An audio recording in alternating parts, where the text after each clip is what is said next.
Hey guys, what's up? It's Chris, Sunday night, live, Q&A. I'm here with my buddy Sammie. Sammie, what's up, buddy? Say hello. Yeah, he's not saying much today. Sammie, you want to say hi to people around the world? Say hello. Yeah. Anyway, how's everyone doing? It's good to see you. Guys, welcome to the show. It is episode 8. I can't believe we've done already this many episodes, but I'm going to try to get a show going every week. Oh, actually, next week I have to travel, so we may not be able to do the Sunday night show next week. So I apologize about that. But we should be able to do the reality show. So we try to do 2 shows every week. We do the Sunday night talk show where I try to answer questions from you guys around the world. And then we have my reality show where we follow my work on the court and my life and career and things like that. So we'll try to get at least one show going next week. So how's everybody doing? Do you have a good weekend of teaching? Any coaches out there? I see we have my padel friends watching. That's cool. I love padel. Padel is such a great sport, growing fast.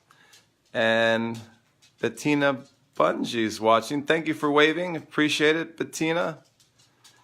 And Kamal Sadewo Ratmano is waving. Thank you, Kamal. Thank you for tuning in. I'm going to get settled in here. I got my trusty racket today. So if we have any technical questions, I am ready. I am ready with my racket for any technical questions from you guys. I know that was a request from previous shows. And I would, I always like to talk about technique. Bettina says, just popped up, I love your dogs. Yeah, thanks. Sammie, you are the star of the show. You want to say hi? Yeah. This is my boy, Sammie. And he's an American hairless terrier. There's not too many dogs like Sammie around. He's got no hair.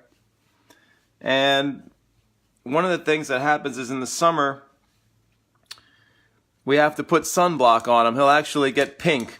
Oh, give me a kiss. Kiss for the show.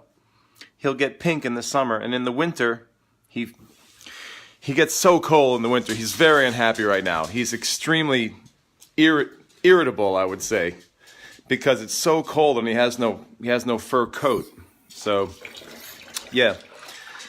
And the thing is about Sammie is he doesn't like to wear any clothes. He doesn't like to have a jacket or anything like that. So it's tough in the winter. Let's see. Guys, do we have any questions on the board here?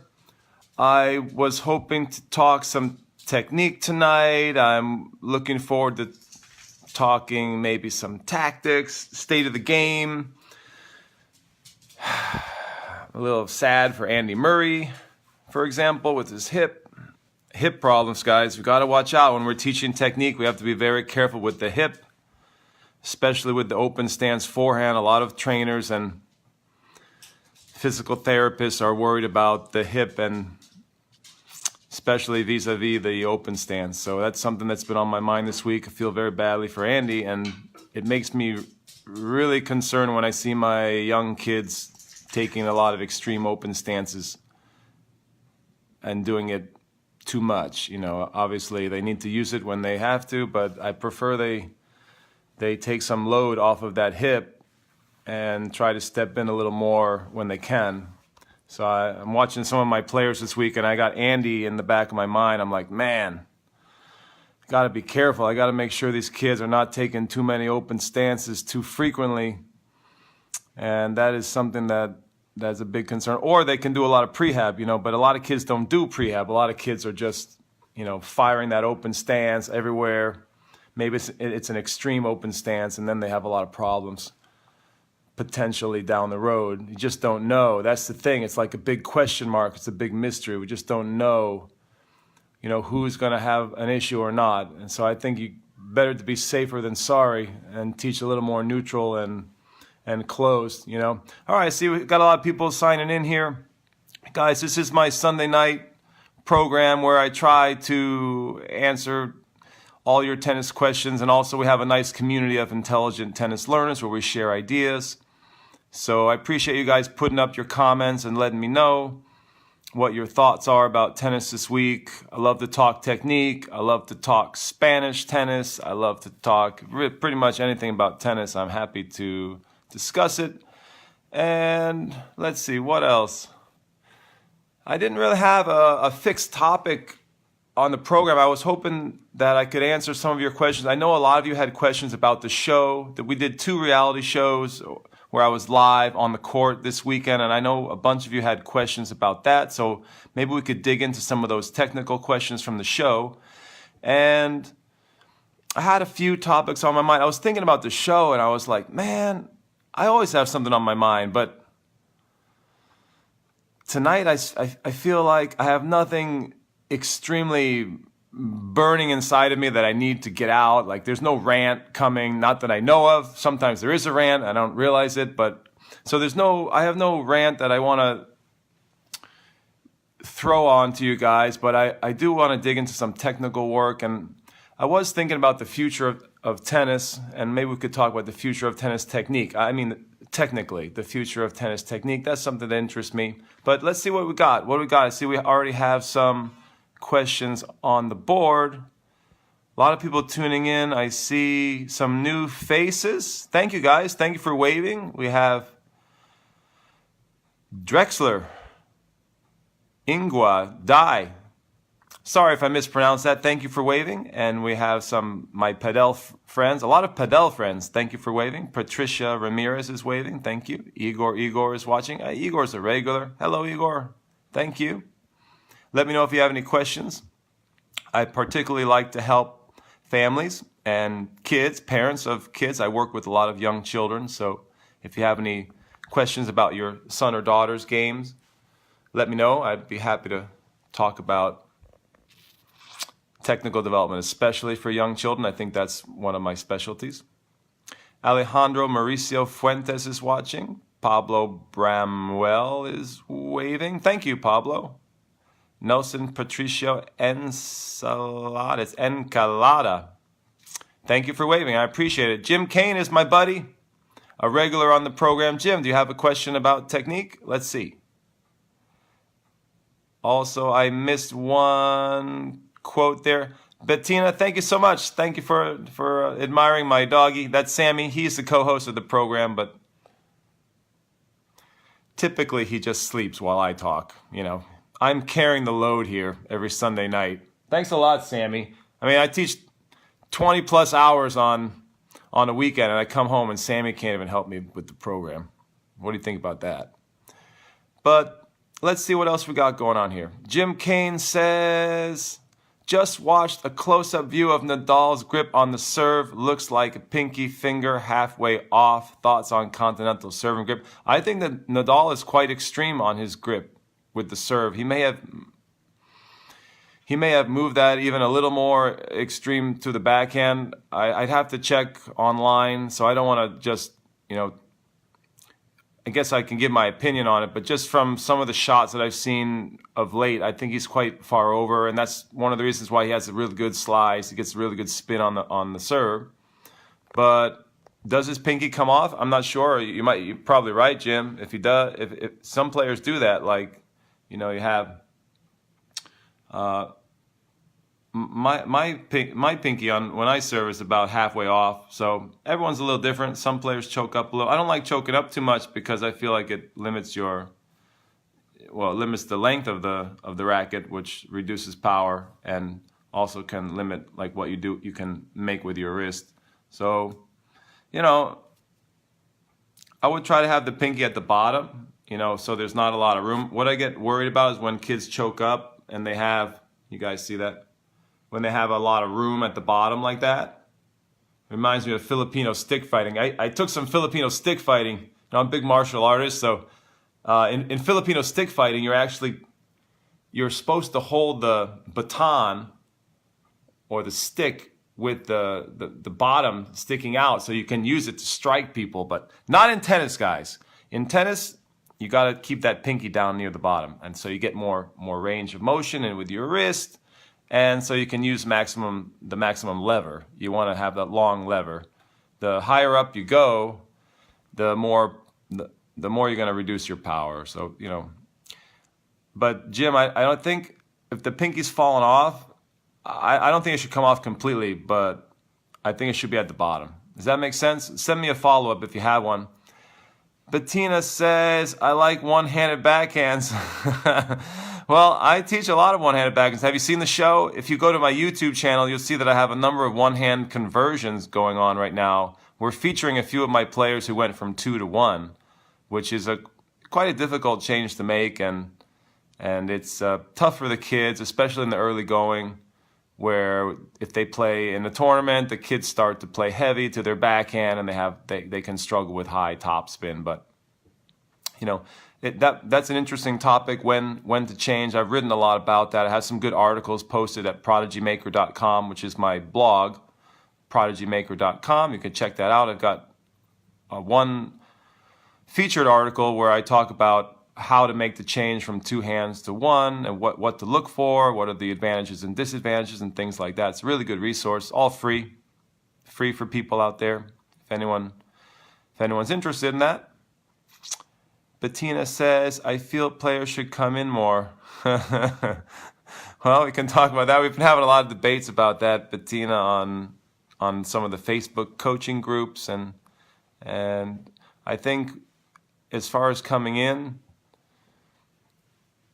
it's a huge debate right now. I mean, post a few of your thoughts here, and I'll comment. But a lot of coaches think, for example, that players are not as adept at volleying, so that's why they're not as successful at the net anymore. But a lot of coaches also feel that the game is slower and the players are hitting with better spin, so it's harder to come in. So there's this big debate in coaching. Should we get the kids attacking the net more, like in the good old days? I grew up a serving volleyer, so this is something that's near and dear to my heart. And now as I'm getting older, I'm trying to play a bit more all court. After so many years studying in Spain, it's sort of rubbed off on me, and I'm playing much more all court now. I think I'm a better player as an all court player than when I was limited by just being able to attack. But it's a really good debate. Should we be teaching players to come in more? I'd be happy to dig into that debate. If we have more interest in that, guys, let me know. Let's see. But Bettina, do you think the one-handed backhand is better than the 2? Because, yeah, there's been some top players with 1, but you don't see, percentage-wise, you don't see as many on tour.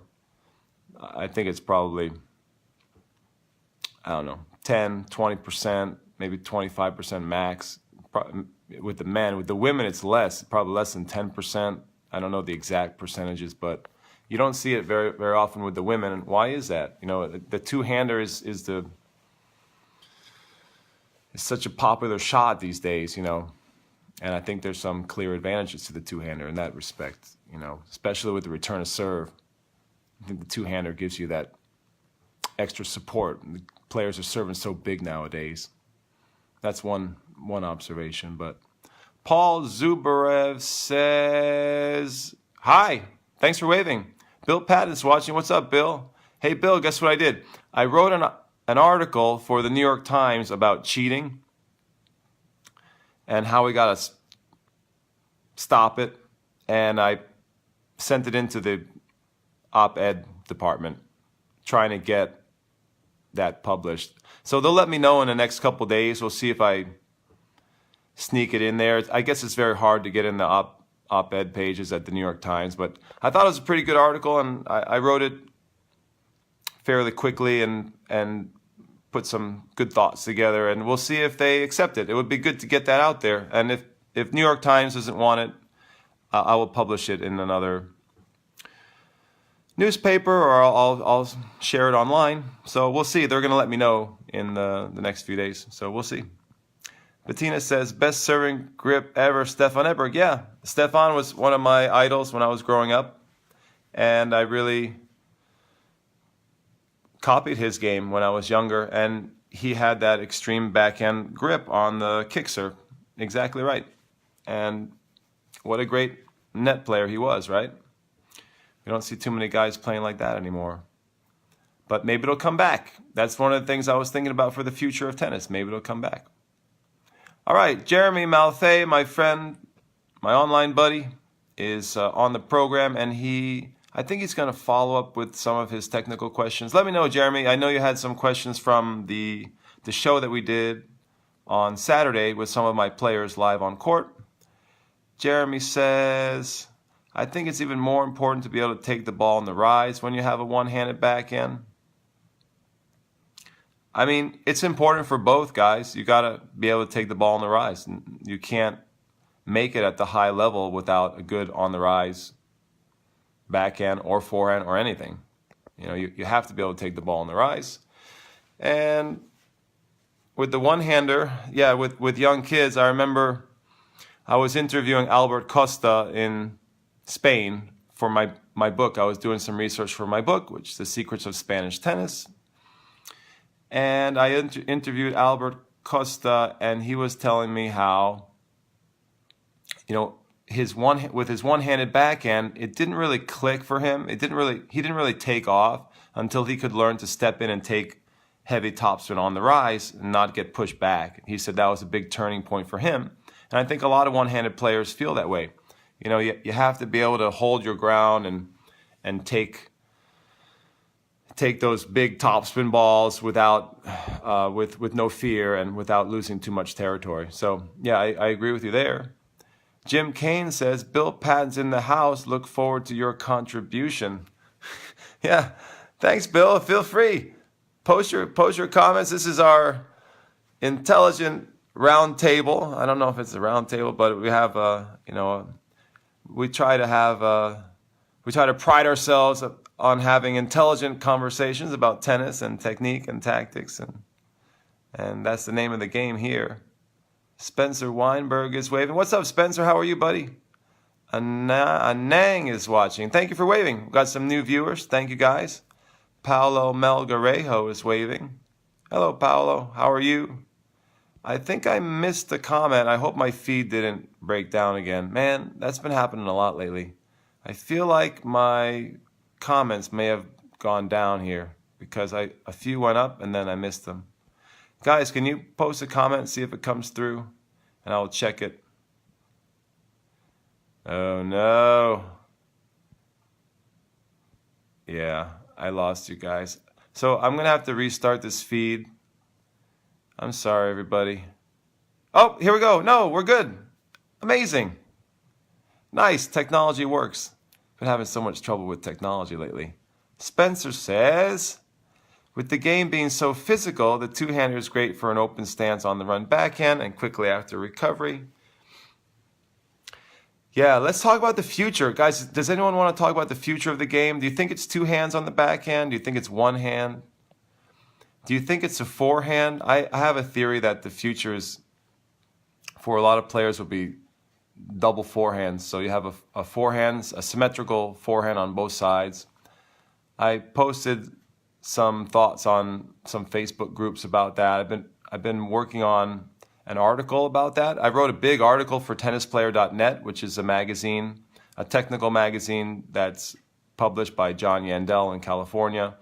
And I have an article that's just been sitting on John's desk, and he hasn't published it in the last few months. But it's all about the future of tennis. And one of the points that I make is I think that we may see more, I would like to see more symmetrical forehand. So you have a modern, whipping, semi-Western forehand on both sides. And I theorize about how you can sort of make the grip change effectively and how you hold the racket. Like there's going to be new ways that you can hold the racket.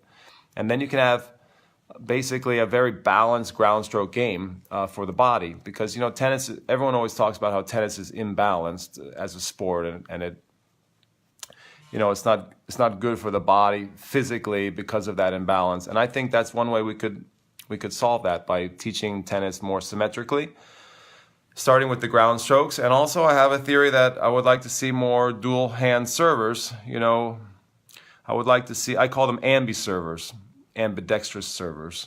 I would like to see more players who can learn to serve with both hands, but that is more complex and more difficult than playing with two forehands, for example. I think playing with two forehands is much easier to learn than than 2 serves. 2 serves is probably going to be a bit more rare, but I think we could do it more. For example, maybe focusing on the slice serve, so you have a good slice on the ad court and a good slice on the deuce as a complement. All right, Brody Queel is watching. Thanks for waving. Guys, it's kind of a chill show. Let me know if you have any technical questions. I'll be happy to rap about the future of technique in tennis if you'd like, if you're interested. Also, there's been a lot of discussion about on Facebook with some of my posts. We've been talking about red, orange, green, and we've been talking about the games-based approach recently. We're doing a lot of talk about game-based approach. We've been talking a lot about the myth of the first 4 shots. Well, a lot of people are telling me it's not a myth, but it seems like a very popular topic on Facebook, so we could get into that as well. I've been posting about that and sort of stirring things up a little bit, where I think that the first 4 shots data might not be accurate. I don't know for sure. I'm happy to be convinced that it is accurate on the Pro Tour.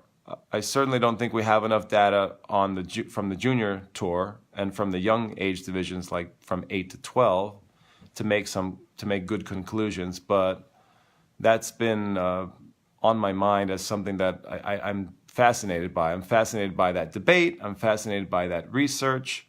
And it's not just that I have questions about the data, but I also have questions about the recommendations for how we should coach young children. So that's a very interesting topic for me. And we've been talking about that on the show the last few weeks. So let me know what's on your mind. Do we have any parents out there? I love to help parents with children. That's my passion. That's one of the main drivers for the show.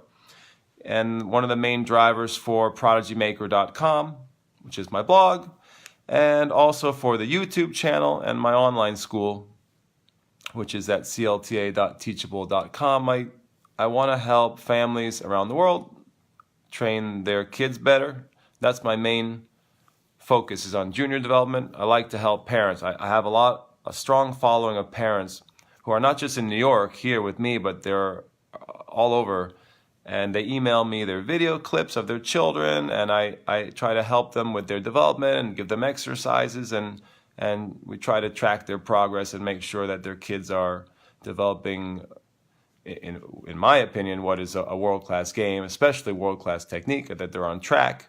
So I love doing that kind of work. Let me know if you have any questions about your kids' games, and let me know if you're tuning in from overseas, internationally. I love to get the international perspective. That to me is very interesting when we have a discussion and we have comments from around the world.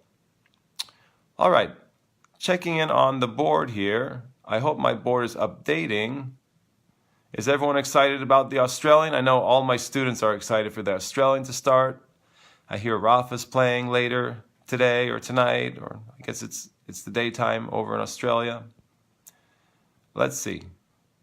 Spencer says, I think he's talking about the 2-hander versus the 1-hander. We had the regional SoCal junior team tennis hosted at our club. It's amazing to see the JTT grow. It was great seeing the kids having fun, and the level was very high. I think the team aspect at a young age in tennis is great for sport. Wanted to hear your thoughts. Yeah, so all of the leaders in the industry, starting with the USTA, are in agreement with you, Spencer. They want to make tennis more fun, and one of the ways to do that is through team events. And I think it's a great idea. It's really good. I hope we don't lose the essence of tennis. Tennis is what makes, for me, tennis so great is that it's a one-on-one battle. It's a lot like martial arts. It's a lot like a fight, and it's tough. It's a tough sport. But yeah, at the younger ages, another thing that makes tennis great is that team aspect. Tennis has so many facets. It can be a one-on-one battle. It can be a team fight. It can be a team competition, like you see at the top level with Davis Cup and Laver Cup and all these events. So I think that is one of the cool things about our sport. I know that is a unique aspect to our sport, that we can You can play one-on-one. That's what I'm drawn to. I love the one-on-one conflict, the battle. But there's also a lot more to tennis.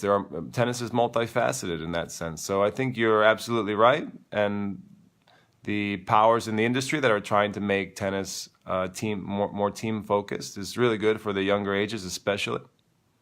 But at some point, if kids want to play singles, they're going to have to face the reality that tennis is a brutal cage match.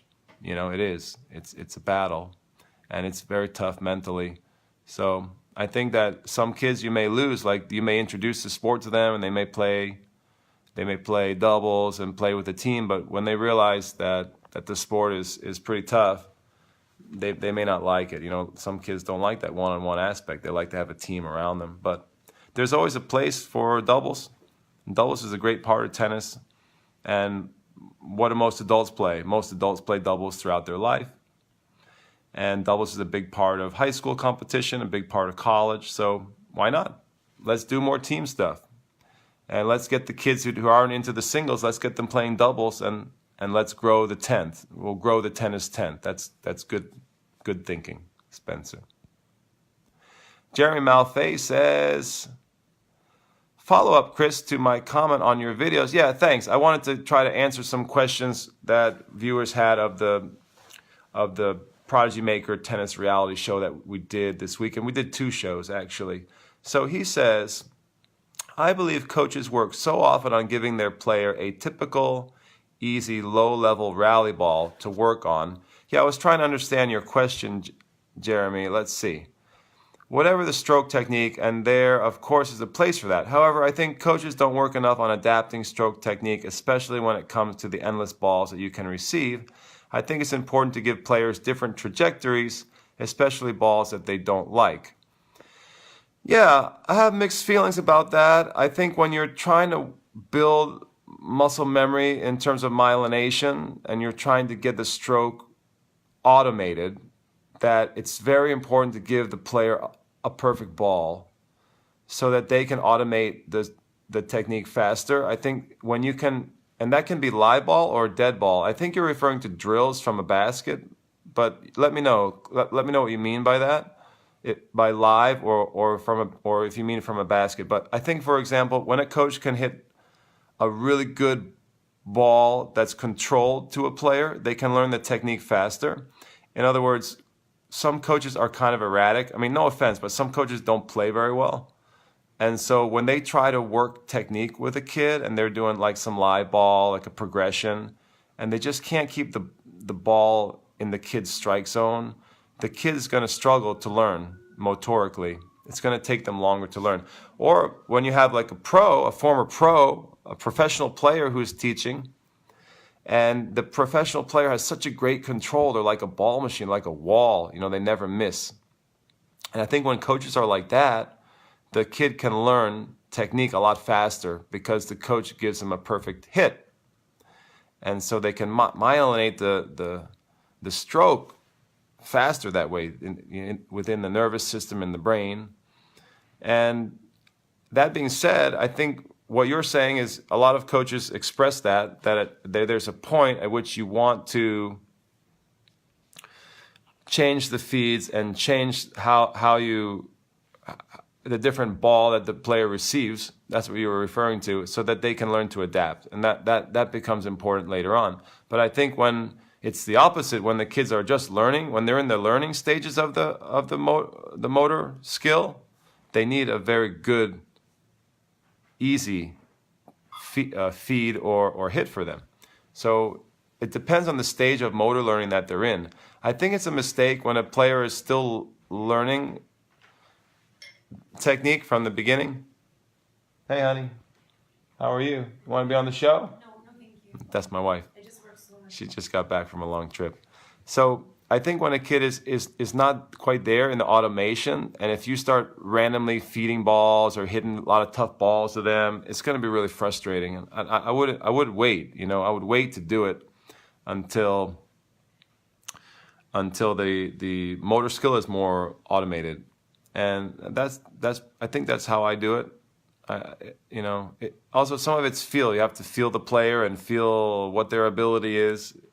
If the player is more talented, then you can give them a lot of variety probably sooner. And if the player is less motorically gifted, like they really struggle, you teach them something and they lose it, or they have a lot of reversion, they need a good ball, a good feed or a good ball. And that's where I like hand feeding. You know what's crazy, guys? I had some guys online that were telling me they thought hand feeding was a waste of time. And I thought pretty much everyone sort of universally accepted that hand feeding was pretty good in certain situations to help players maybe work on their footwork or work on stroke mechanic. And I had some guys tell me that they weren't buying it. I was like, wow, you don't think hand feeding is good in some situations? They were like, no, we think hand feeding is a waste of time, and we don't believe it helped any of the Spanish players over the last few decades. And I was like, what? Because I've done a lot of study in Spain. I've been going to Spain for 12 years now, and that's definitely part of their system there. They do a lot of hand feeding for certain exercises and certain, work on footwork and movement and things like that. And so these guys really astounded me. They shocked me, actually. They were arguing with me that hand feeding was useful. So, I know that some coaches think it's a waste because it's not real, because it's not a real ball. But man, I was shocked. Because you see hand feeding done on the Pro Tour with professionals, WTA and ATP, to refine a skill or clean the technique.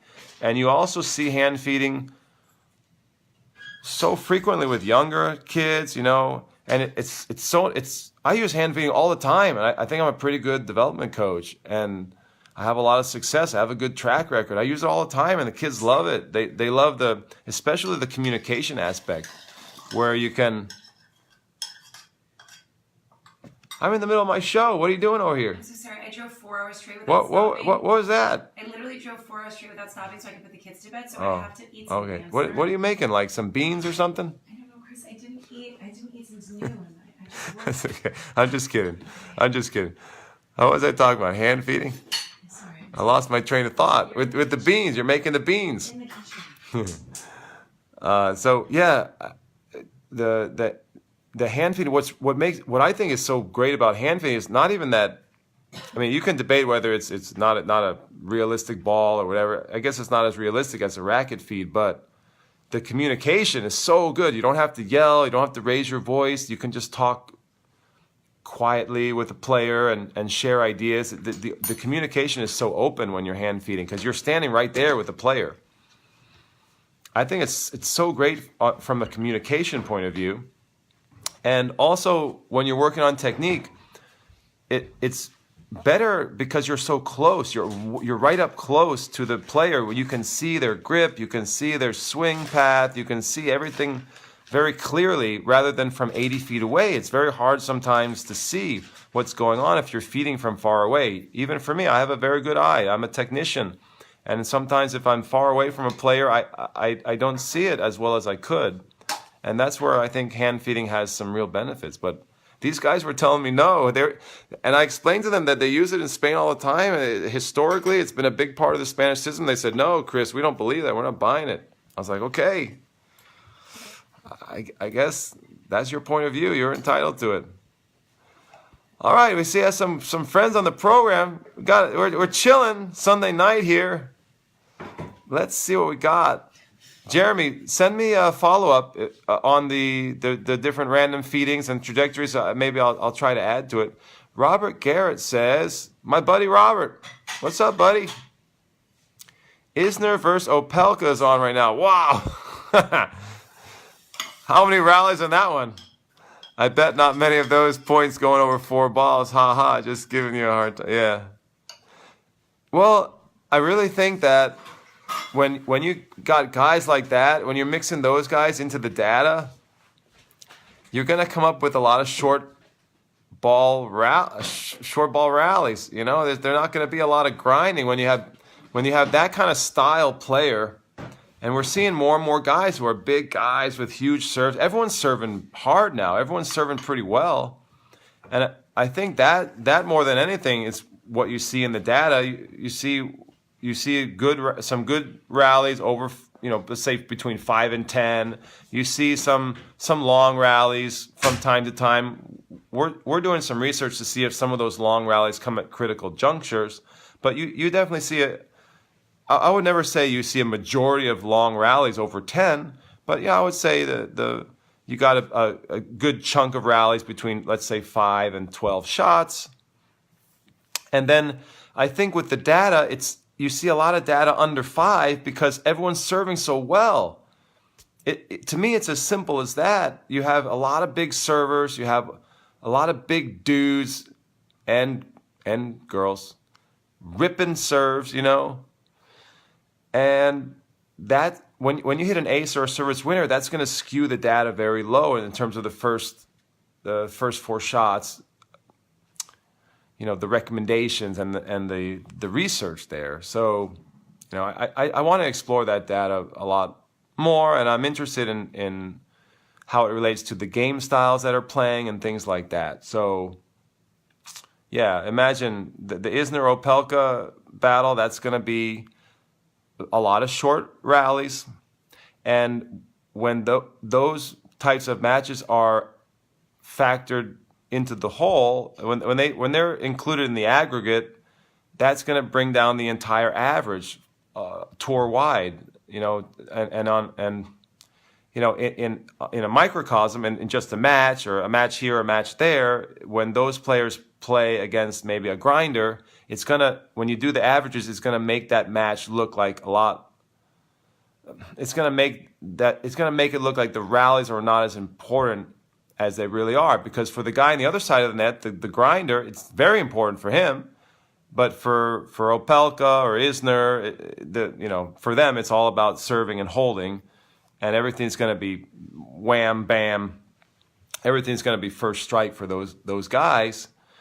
And when you average it out and you say, the rallies are all under 4 shots in this match. Well, and then you say, therefore we should teach that to young kids. I think it's just a poor conclusion, because for the little grinder across the net, it's very important that the rallies go long. He would like to make it go longer. She would like to make it go longer, but he or she's getting aced and dealing with a huge cannon, and so they're not able to do that. But yeah, it depends on the player and the style. If you have a big kid in front of you who's going to serve like Isner, absolutely want to train first strike, and you're not going to grind as much with a player like that. I just think there's so much to unpack in that data.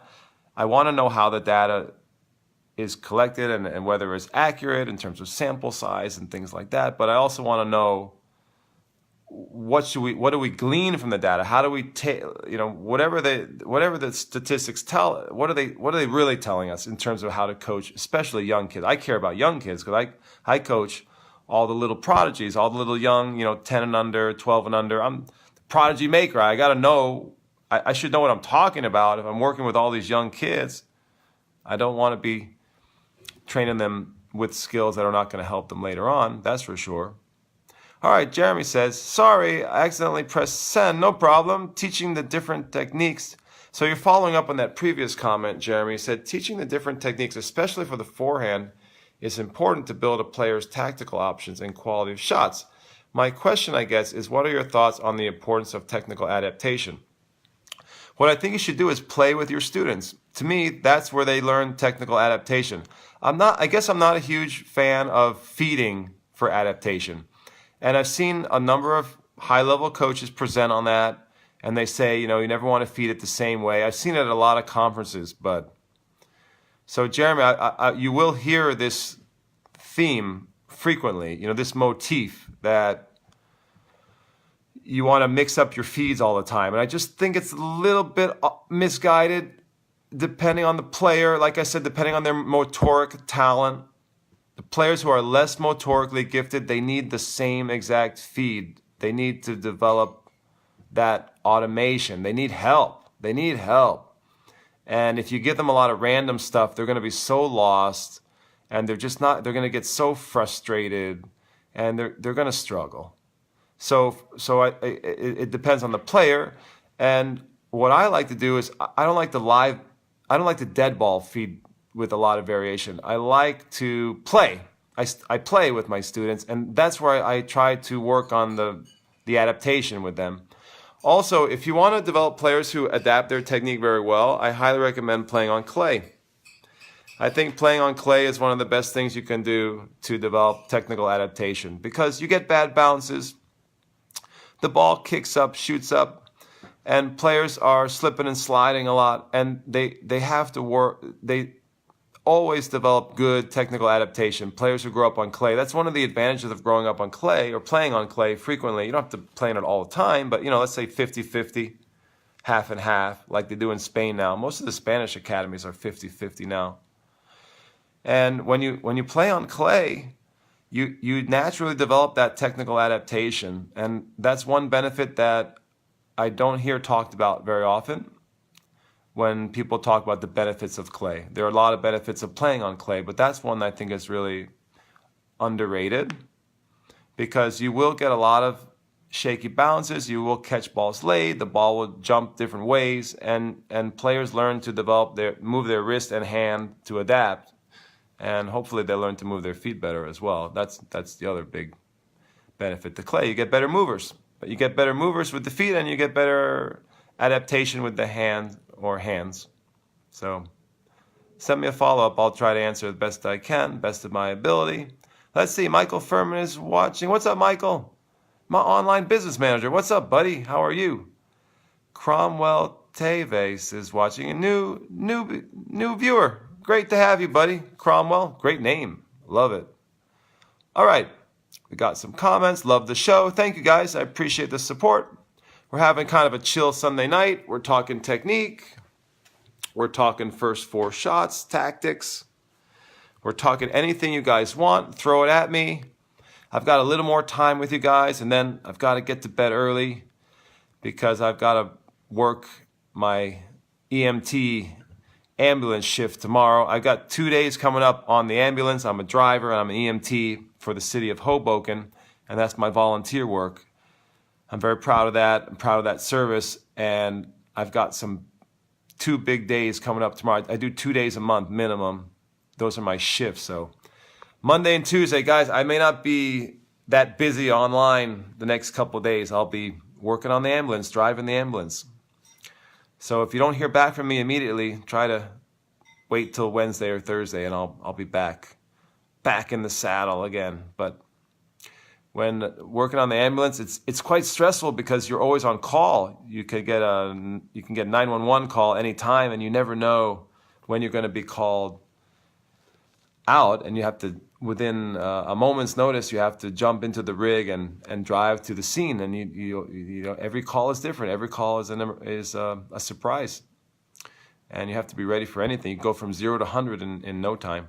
So it can be quite stressful working on the ambulance, but also very rewarding, and you help a lot of good people. Barry Buss is watching. Thank you, Barry, for tuning in. I believe you've tuned in before. I appreciate it.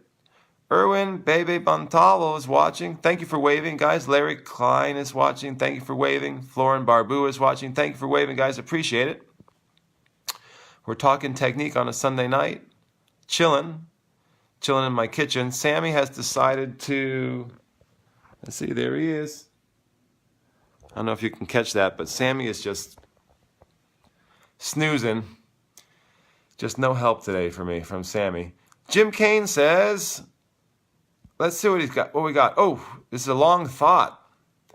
Jim Kane says, John Wooden, being one of the first to full court zone press, so many, including me, copied the 2-2-1 press. Jim was a basketball coach, I think. Okay, so Jim's talking about the next generation forehand and with the inverted racket follow through. Yeah, Jim, so that is me. I'm promoting that. More modern forehand, and in my opinion, I think it is the future, and I just think coaches should accept that the stiff follow through to the shoulder is gone, it's dead, it's over. Just let it go, people. Stop teaching it that way. You don't need to teach it that way. It's time for the future, and the future is parabolic, like Jim is saying, the future is elasticity. You want to have elastic, loose swing mechanics. The arm and the arms should be loose depending on the stroke. And you're looking for that circular parabolic shape to the swing path. You're teaching all the stances, not just a closed, kind of like a stiff blocked closed stance. You're teaching semi-open. You're teaching explosion. You're teaching the rotation of the body. I just think we should teach all this stuff. And I think it's silly that we teach technique that's very outdated, and we insist on teaching it to all the beginners in the sport. I saw a coach today teaching an adult that way, and I was just shaking my head. I was like, man, even if that adult learns that, it's suboptimal technique, and she's never going to have time to relearn that technique. Just teach it the right way, the modern way, the better way, right away. Teach it early on so that the players have it for life and that they don't have to relearn that thing. That's basically where I come from. And so I developed a whole method to teach the modern parabolic swings and to develop the elasticity. I have a whole sort of system of progressions that I do for that. And so I've been promoting it. I don't think it's like the cure for cancer. I don't think it's I don't even think it's that innovative, to be honest with you. It's just, you look at what players are doing on tour, and I think we should teach like that. It doesn't take, I don't think it takes a genius to see that. But people are shocked, and people can't believe that I'm teaching what the pros are doing to young children, obviously with some modifications because they're little kids. It has to be taught in a safe, healthy way, but primarily kind of teaching what you see with the next gen players coming up on tour. You teach that to young children right away. You can teach that to beginners. You can teach it to anyone with a good system. And I think I have a good method for that. So Jim's referring to that, and he's saying maybe more coaches will start catching on. I think that's what's going to happen, Jim, because I'm going to keep producing the videos. And there's a lot of naysayers right now, and they see the initial videos that are quite rough around the edges with, and I don't mean the production value, although the production value could be much better, but I mean with the players themselves. They're just learning. But watch what's going to happen as you see those players get better month over month. And if you look ahead a year or 2 years, I'm going to have these kids, and you're going to see the evidence that the method works very well, because the kids are going to have these amazing technical games 6 months from now, a year from now, 2 years from now. And it will all be documented on our YouTube channel, and we'll have a playlist showing how I did it week in and week out, or month to month. And I think when you see that evidence, people will be more inclined to start teaching their kids in that novel way. Call it radical if you want. I don't think it's that radical, to be honest, because it's the way everyone's playing. I don't think it's that innovative or radical. I think it's bizarre. If we just took a step back and we look at the tennis world from, 20,000 feet perspective, it's, to me, very bizarre how we teach the strokes. We teach strokes that are old school techniques that players don't really use anymore. We teach that to all the beginners. We teach that in red, orange, green, which I think is completely wrong to teach that to young kids, and we teach it to all the adults who come in. I just think we should teach tennis the way it's played at the high level. And you see these two differing tracks. There's like two tracks. You have like the traditional style, and then you have the modern style. And I just think, why are we teaching traditional? I don't buy it. I think it's an anachronism. It's out of place in our time. It's outdated. And I think if I can show people on our YouTube channel how you can do it in a safe and healthy way, I think that it will start to catch on. People will start doing it. People will start seeing that oh yeah, I see how Chris is doing it, and I can do this with my students. I can do this with my adult students. I can do this with children. It's not that crazy, and Chris is getting good results with that. And he has a whole progression, a very simple method and progression for teaching strokes like that. And it works. It works very well. That's all I'm saying. I think it's a better way. I'm not saying it's the only way. And that is my goal, Jim. My goal is to try to transform the way people teach technique. But I can only do it little by little, and I have to show the evidence. And the evidence that I have are the video documentation of how those kids are improving as the year goes on. We just started this a few months ago, where we're filming all the players. We have this cool playlist show that we call Extreme Tennis Makeover. So we're following one little boy who's 11 or 12, and we're completely renovating his strokes. And so in the beginning, it's quite rough. It's quite jarring to maybe see his first initial forays into this new modern technique.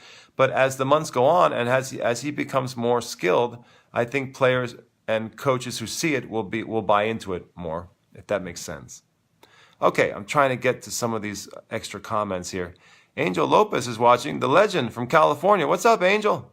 How are you, buddy? Thanks for waving. Appreciate it. Thanks for tuning in. Angel is a very well-respected coach in California. Mark Gonzalez is waving. Sometimes we get some big shots tuning into the show. And as the show grows, I hope we can get some more enlightened guests on the program. You know, we've had some pretty big names pop in from time to time on this Sunday show. I appreciate any comments. If you guys have any thoughts, let me know. Jimmy Morales is waving. Robert Garrett says, love the show. Robert, I love your show too. Robert runs a podcast called Payers and Players. Guys, I'm going to throw that shout out to you guys. Payers and Players. Check it out. It's, I think, the best new podcast on iTunes right now for tennis, and especially for junior tennis. If you guys are interested in junior tennis or player development, man, those guys are doing an awesome job. And it's fun for me because that's my specialty. That's what I do. I work with young prodigies. I work with young children under 10, under 12, and under 14. This is what I love. And so that program and Robert and Scott are I think we're becoming buddies because we have just similar interests. You know, we love junior tennis, we love technique, we love player development, and so we're kindred spirits in that sense. Mark Hansen is watching. Thanks for waving, buddy. Ariella Zagorski is watching. What's up, Ariella? That's my old student. How are you? Send me a shout out. Let me know where you're at. Are you in college? Or are you still playing high school ball? We used to train for many years. Hope things are going well. Chandresh Kumar is waving. Thanks for waving. Michael Furman says, great. Das is watching. Got a lot of regulars tuning in. It's kind of a chill Sunday night, guys. We're chilling in my kitchen. Sammie is sleeping. You know the deal. Not a very productive co-host here. I'm pulling the load tonight. It's my dog, Sammie. Matthias Polanski is waving. Thank you, Matthias, or Matthias.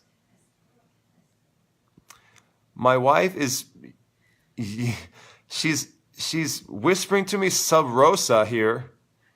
She's like off camera giving me advice about the show. What are you saying, honey? Are you saying that I'm not talking enough tennis? Talk about tennis. They want to talk about tennis. She's whispering to me sub rosa. And she's saying, stop babbling, talk tennis. It's like, this is my life. This is, but I got the old ball and chain here. She just got the old ball and chain, the nag. But even on my own program, I mean, I can't even have my own show without I got to hear the critique, Kim. Even on my own program, I can't get away. Oh, I'm just kidding. I'm just kidding. My wife's she's not my ball and chain. She's my sweetheart. All right, I'm going to talk about tennis now. All right, let's see what we got. John Logan Minier Tennis. John, you're my buddy. My big supporter of the show. I'm teaching young kids the same way. I'm still learning, but I'm definitely doing the same. I'm telling my wife the same things you are saying now. Honey, are you telling her that she's a ball and chain? Don't say that. Don't say that. You'll get into trouble. The way that teaching the young kids is showing to be extremely successful already, I'm pumped to see how my kids develop. All right, sounds like John is teaching kids some of this modern stuff that I'm talking about. That's cool, John. Maybe you could document some of that and shoot me some video. I'd love to see it. Maybe take a few clips and send it to me, because I would like to get more support for this method and the way that I'm doing technique for young children, and I would love to see it grow. And I'm going to prove that it works, because I'm going to video all my students doing it over the course of the year. Critics be damned. You know, I'm getting panned. There's a lot of haters and naysayers out there, but I know it works because I've done it. Yeah, I've been doing this for years, and I know it works well. And I'm not perfect. There may be some steps or progressions that could be better. There may be some parts of the technique that I could, maybe some of you guys out there think of an innovative drill that I haven't thought of, but I'm basically throwing out all that I do with the young children, and I'm looking for feedback. I'm looking for comments, hopefully constructive comments, and I'm looking for people to adapt what I'm doing to their players and in their situation back home. And I really do think it will take off eventually. I've just got to keep at it. I've got to keep plugging away and keep producing the videos. And that's where I've had so much help from my business manager, Michael. He's helping us produce all the videos. You know, it's not easy to produce these videos every week, to get the content, to put it up on YouTube, to make sure that the sound is working. We have a lot of trouble with the sound, you know. So it is a labor of love, but I think it's also good. Obviously, it's good for my business. It's good to promote my brand, but I also think we can help more children learn the game better, because I think it's a better way to teach young kids. All right, let's see. Jeremy Spicer is watching. Thank you, Jeremy. Sorry I messed up your name there. Thanks for waving. Appreciate it. Tim Baton is watching. What's up, Tim? Got some big names on the program. I will not be going to PTR this year. I would be happy to go again in another season and speak again, because I think PTR, I like the family vibe there from the PTR. It's nice. I feel like there's a very supportive environment, a lot of kind people, and you feel like part of a family there. I like the PTR very much. I'm also affiliated with USPTA, but this year I won't be there. I actually have a workshop that I'm holding in Vermont at my club. So we're doing a 2-day workshop. It just happened to be on the same week. I didn't plan it that way, so I have a conflict. We're doing a very exciting workshop in Vermont on technique and building prodigies. That's actually the title of the workshop. It's a 2-day intensive coaches workshop. Guys, if anyone wants to come up and do that, let me know. I already have a bunch of signups for that, and I think it's going to be full of intelligent discussion. We're going to be in the classroom. We're going to be on the court. I'm going to bring up a lot of my little superstars for the workshop. So there will be a lot of players there for demonstration, and players there that coaches can work with. A lot of young, talented players. Dare I say prodigies. It's going to be really cool. And I'm going to talk about my technical method. I'm not going to say this is the only way to teach it, but I'm going to lay out the progressions that I use, and then coaches can actually teach any technique they want within those parameters. So the method that I'm using, there's the actual techniques, but there's also just the way that you teach the techniques. And I think that the way that I'm doing with the progressions, you go from hand feeding, and then you go to a very soft live ball, and you vacillate. You work back and forth between hand feeding and live ball. And I think it's a very efficient way to teach technique, regardless of what technique you want to teach. If you want to teach follow through over the shoulder, if you want to teach like the 1980s, be my guest. But the way that I do it, with the method that I do it, I think is very efficient and fast. And it starts with hand feeding. That's why I was shocked when those coaches said hand feeding is a waste of time. It never works. It never contributed to Spanish success. That's not true. That's not true. And hand feeding is a big part of my technical system with the young kids. You know, we started with hand feeding, and I try to jump the live ball. Basically, that's how we do it. We go from hand beating and we jump the live ball to save time, rather than do a number of other progressions from there. And if the player's struggling in live ball, you go back to hand feeding, you vacillate back and forth. And one of the tricks is, in live ball, you use a chip shot. You chip the ball very soft with a little backspin, and that helps the player learn. So that's a big part of my method, is the way that you feed it, the way that you, in live ball, the way that you hit it. It has to be done with a very good control and with a little soft underspin chip shot. And I found that I can get really good, fast technical results that way, regardless of what technique you're trying to get. It doesn't really matter what technique you're trying to teach. It's more about the steps that you take, the progressions that you use to quickly speed players along. Mark Hansen says, what are you doing as far as athletic development? Do you mean with young kids, Mark? So with young kids, I like to see them playing another sport for cross-training. Maybe you could be more specific. I like to work on their ABCs, which are agility, balance, coordination, and speed. I think that the kids who come to me tend to be very athletic kids because I'm known as a competition coach. You know, I prepare kids for competition. So generally the kids that come to me are already playing multiple sports. They are pretty athletic, I would say. They're probably on this farther right side of the bell curve in terms of athleticism and talent. If you want, you know, talent is it's tricky to define talent, but so I think they already have that. They come from athletic families where their parents are doing a lot of athletic stuff with them. But for me, the biggest things are the agility, the movement and agility. So the kids have to have good, like I said, the ABCs in terms of movement, agility, balance, coordination, and speed. That to me is a really big one. And that's something they focus on in Spain in a big way.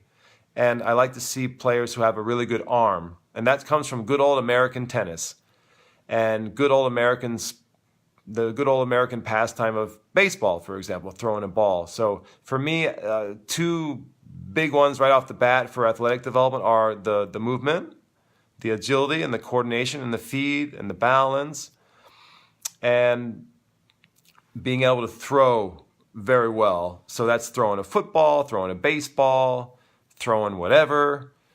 But I want kids to throw a lot.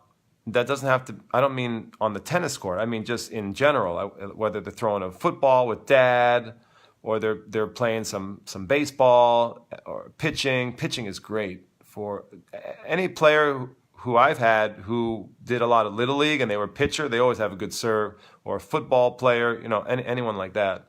So those are like two big ones off the top of my head. If you have any specifics in terms of what you're looking for in terms of athletic development, let me know and I'll follow up. Scott Growth is waving. Sorry if I mispronounced that, Scott. I know you're a regular. I apologize. Collins Abamu CFT is waving. Thank you, Collins. Thanks for waving. Jim Kane says, hear that Emilio is taking your place at PTR in February. Yeah, I probably got bumped by Emilio. But he's a legend. What can I say? He's great, and he's a great speaker. And I'm friends with Emilio, and I think he does a great job. What can I say?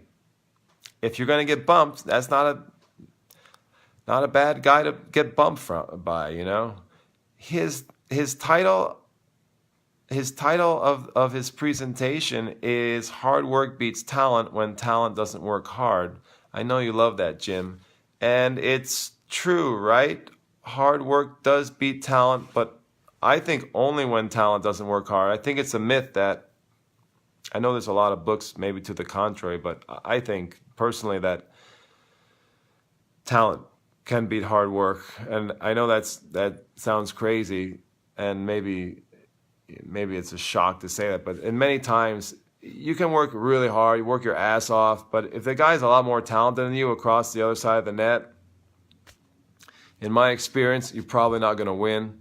I know that from firsthand experience because I'll tell you guys, I'm an incredibly hard worker. I think I can say that honestly. I'm really disciplined. I have the mentality, and I never made it on the ATP.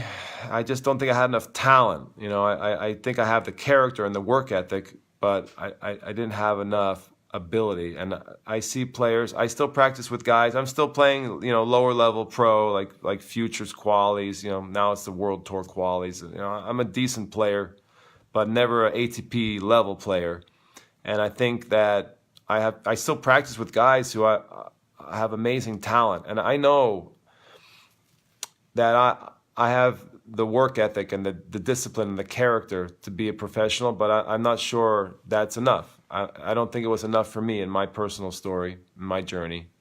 And I see that a lot with kids that I coach. I think when you tell kids that they can make it for sure just based on hard work, I mean, it's probably better to err on that side of the advice to give the children than the other way, than tell them that, not going to tell them not to try, but I think there's definitely a limit to what you can do with hard work. That's my personal experience, and also that's what I've seen with players who I've worked with as well.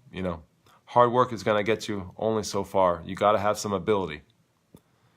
Frank Cornito is watching. Thanks for waving. Gordon Paul, how'd you sneak onto this program? What's up, buddy? Gordon's coming up to my workshop next month. I'm excited to share ideas with him. Very smart coach. What about playing other varsity sports? Yeah, but at that age, by the high school age, I'm not really a big fan of multiple sports because I think it takes away from the specialization of tennis. Yeah, some kids do it, but I'm thinking more in the younger ages, like under 10, under 12, the prodigy ages. I like to see one other sport, not too many, because if you start playing too many sports, you lose the tennis. It's hard to squeeze it all in. If a kid really wants to play another varsity sport in high school,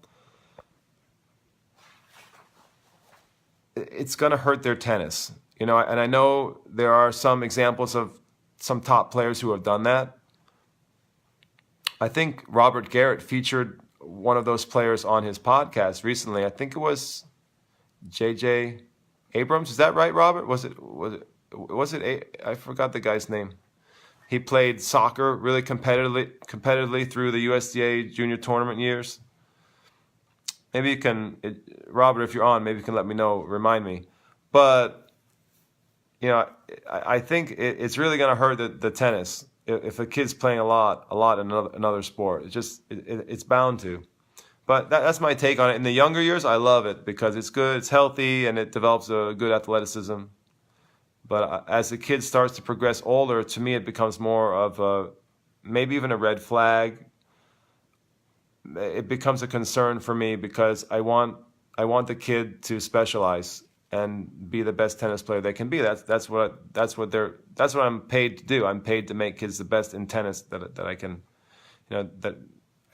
That's my job, is to try to make them the best tennis player they can be. And if they're playing another sport, if the sport is taking a lot of time from tennis training, that's usually not a good thing. And the sports that my players do play, sometimes they play soccer, sometimes they do cross country. I like cross country a lot, but it's just a matter of balancing it all. And the kids are so jammed. Maybe it's also from my perspective here in New York, the kids are so jammed for time here in New York. They just don't have time to do a lot of other extracurriculars. They're barely able to get tennis and their homework done. And there's just not a lot of room for another sport. That's my take on it. Whether that's a sad thing or not, I don't know. All right, any other questions, guys? I'm enjoying this chill Sunday evening. I am going to have to go sleepy night soon because I got to get ready for the big ambulance shift tomorrow, first thing in the morning. If you have any further technical questions or follow-ups, let me know, or else I'll start to begin a little wrap-up. But have you guys seen the reality show that we did this weekend on YouTube? If not, please go check it out. We have the YouTube channel, which is youtube.com/Chris Lewit. Everything is free there, and we have some really unique stuff on the YouTube channel. I hope more people will go there and subscribe and share because I think it's a great resource. Maybe I'm biased. We have my reality shows that go up every week. Those are live shows. And we have this show, it gets archived. We have all the shows that I do on Sunday night. The Q&A talk show is there. And we have numerous clips of me teaching, doing different exercises. We have lots of Spanish exercises, a lot of good information. I think it's a great resource for coaches and parents and players. So hopefully you guys appreciate that. It does take a lot of time to keep a good YouTube channel going.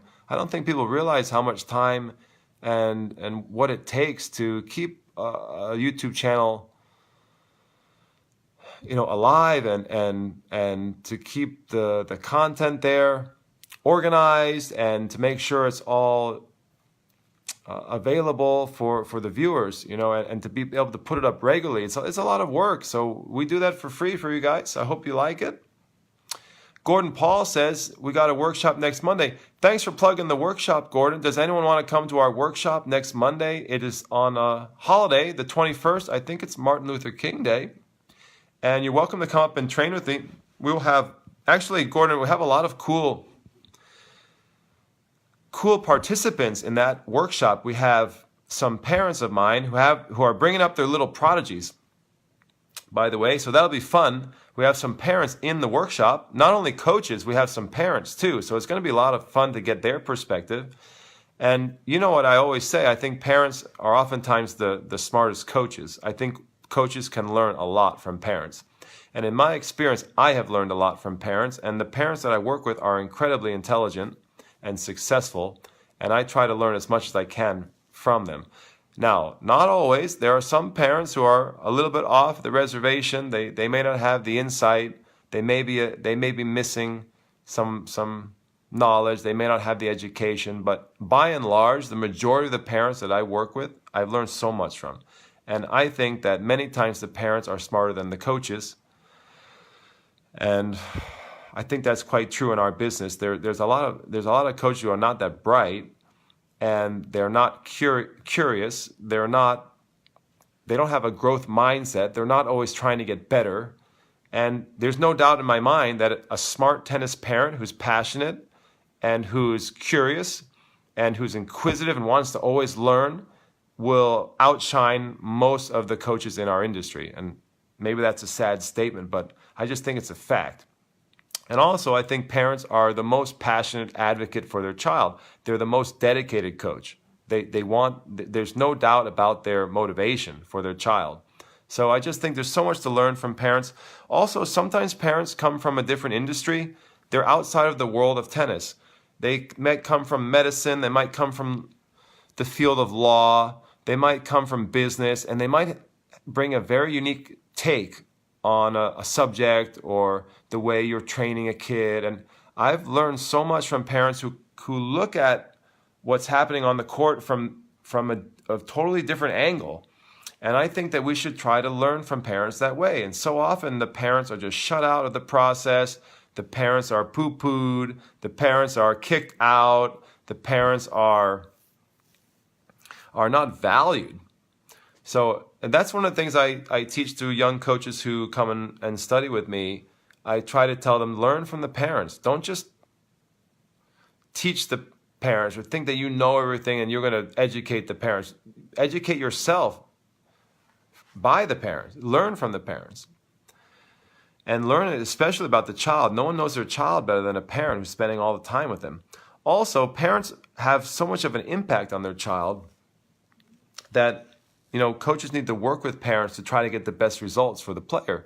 Many times, coaches don't involve the parents. They don't work with the parents. They don't utilize the parents to help develop the player. And I think that's also very often a mistake. So, Brian Haas watching. Thanks for waving, Brian. I know you're a regular. Thanks for tuning in. We're wrapping up. I was telling everyone about our cool YouTube channel.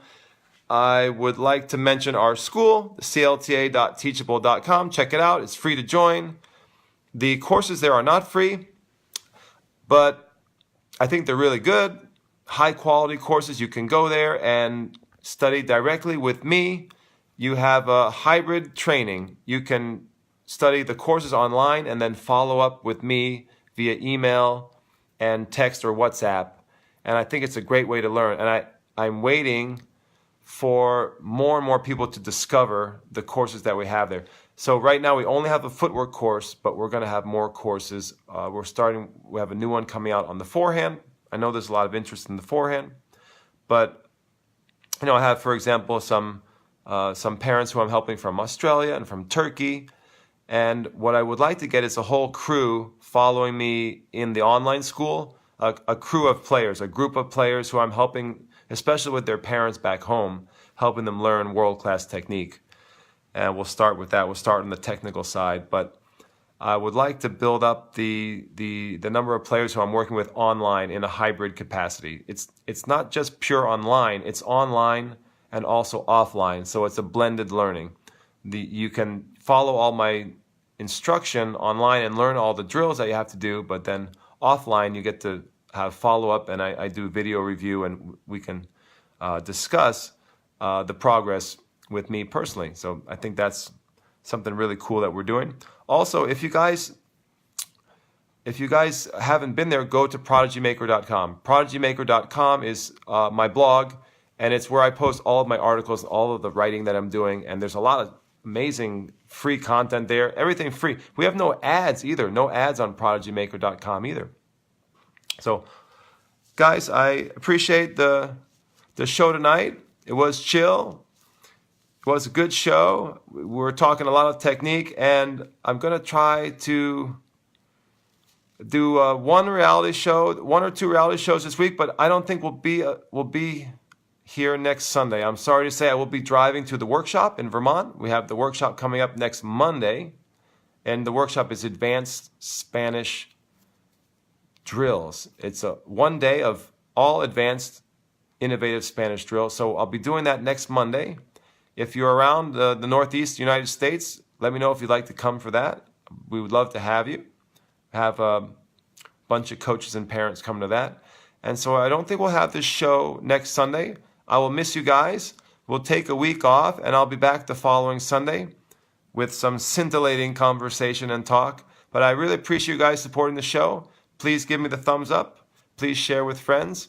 And go to our YouTube channel and subscribe. We're trying to build up that community. Thank you, guys. God bless. Have a good week of training and coaching.